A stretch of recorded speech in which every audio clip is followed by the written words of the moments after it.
Hello, hello.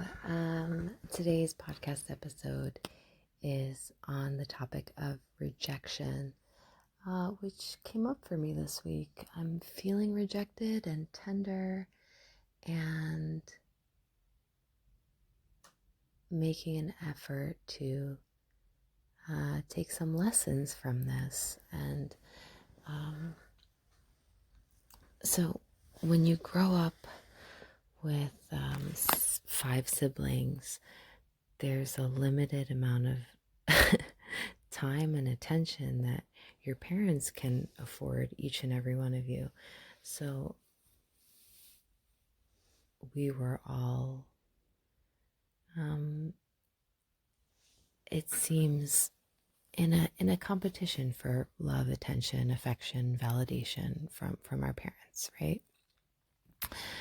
Which means in our adult relationships, and I can't speak for my brothers and sisters and their experience of this, but for me, it meant that in my adult relationships, I've always needed a lot of love and encouragement and validation.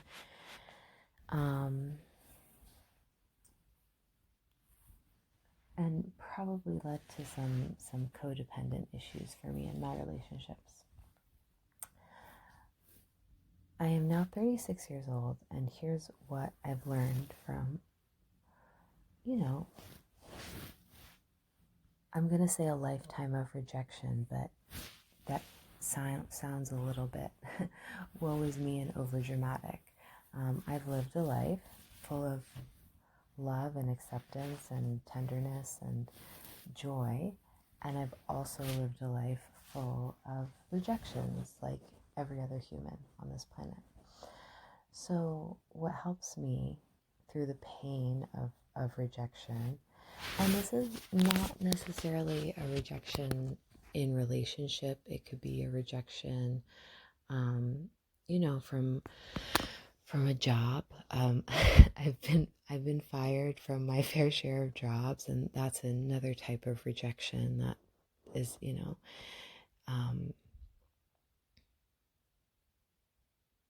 is painful, right? It's something we have to kind of lead ourselves through and move ourselves through. The rejection of kind of not getting a job or being fired from a job. For my high school students who are applying to universities and getting rejected from universities. And then, of course, I'd argue the most painful kind of rejection is relational rejection, when you have someone that you consider your best friend in high school one day give you a call and decide that she doesn't want to be friends anymore. And that was a couple of weeks before prom. Yeah, before we graduated. So yeah, that was certainly a painful rejection, especially after, after going through high school and middle school and elementary school with a lot of difficulty making friendships and holding friendships and finding friends and learning how to make friends. That was particularly painful for me. Yeah, she dropped me like a hot potato. And then I saw her at prom with her friends and her group of chosen friends that I was excluded from. So yeah, I have a lot of stories about that kind of rejection from my school years. And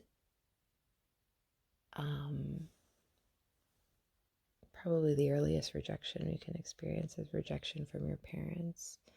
And that doesn't come from necessarily something as extreme as like, oh, my parents abandoned me or neglected me, although it can sometimes. But just like not receiving the love, care, tenderness, affection that you need from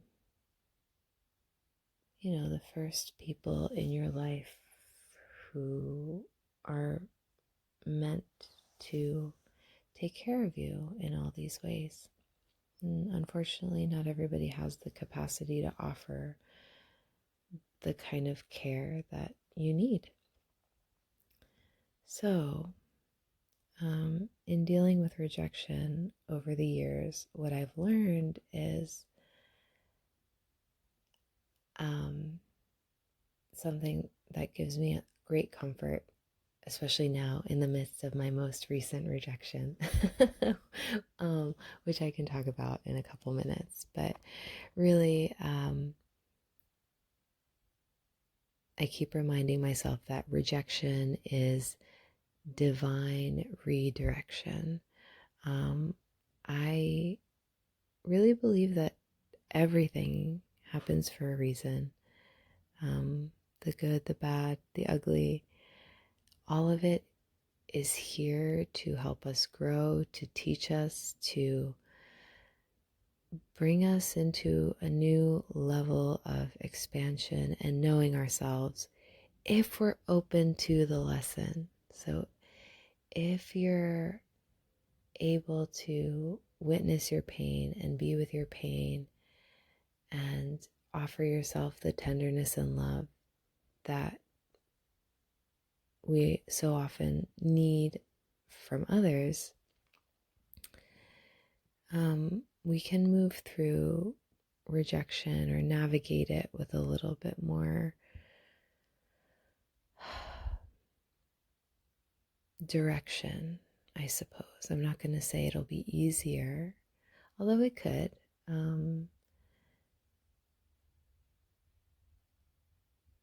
Rejection is tricky because it brings up all sorts of things like shame and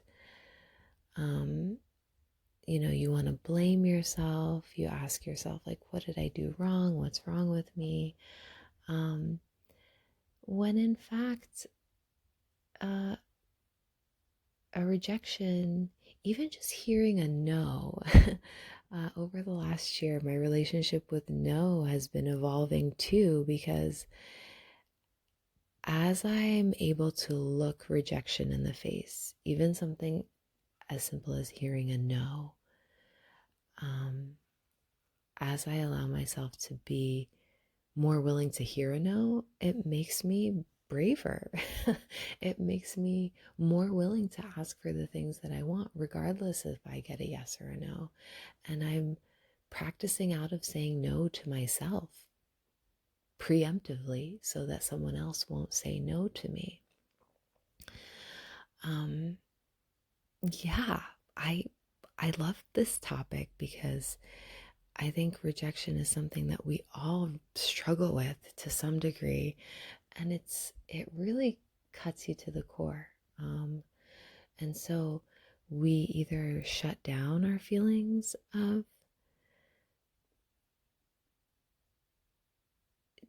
rejection or despair or shame or self-loathing. We either try to shut it down and move on, deny that we feel any of this hurt, or like we just kind of end up in a pity party kind of space. And you know what? Sometimes you need a moment for a pity party, and that's okay. But having the awareness of self to be like, okay, I've had my pity party. I'm ready to move beyond this. Kind of using our mindfulness tools to just be present with the emotions, be present with the feeling is powerful stuff. It's really powerful stuff. And yeah, so let's just kind of take a moment and close our eyes, find a comfortable seat, and tune into the breath. Just notice your breath without having to fix it or change it in any kind of way. Just notice the quality of your breath.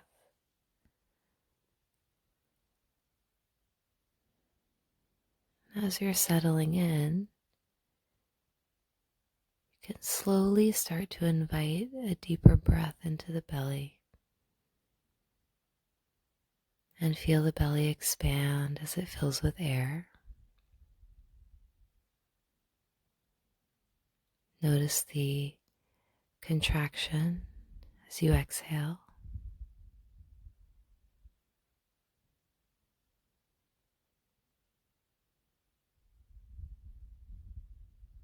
And as you begin following your inhale and your exhale,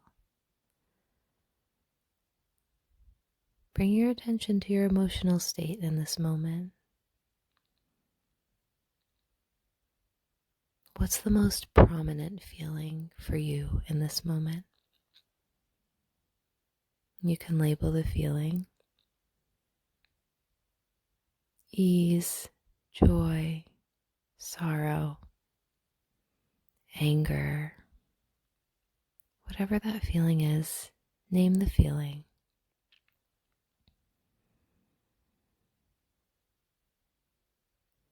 And notice where the feeling sits in the body. What is your physiological experience of this emotion? Perhaps it's a tension in the throat. Perhaps it's an expansive feeling.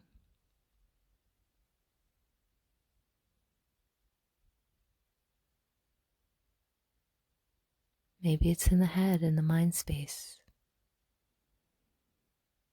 Perhaps it's in the pit of your belly, or right at your seat.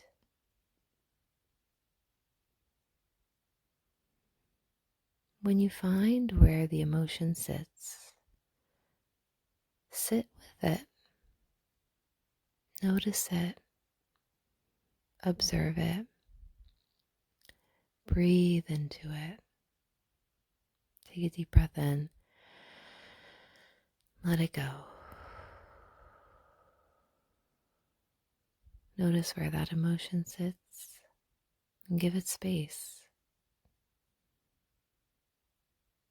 Let it dissolve or expand. Let it move. Let it swirl. Let it constrict. Allow it to do anything it wants to do and give it your tender attention and care.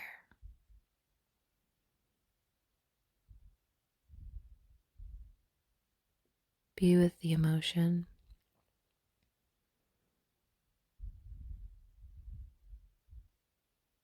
Take a deep breath in. Let it go.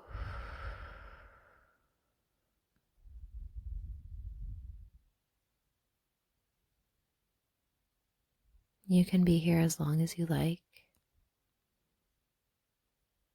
And when you're ready, gently open the eyes. Notice the space around you.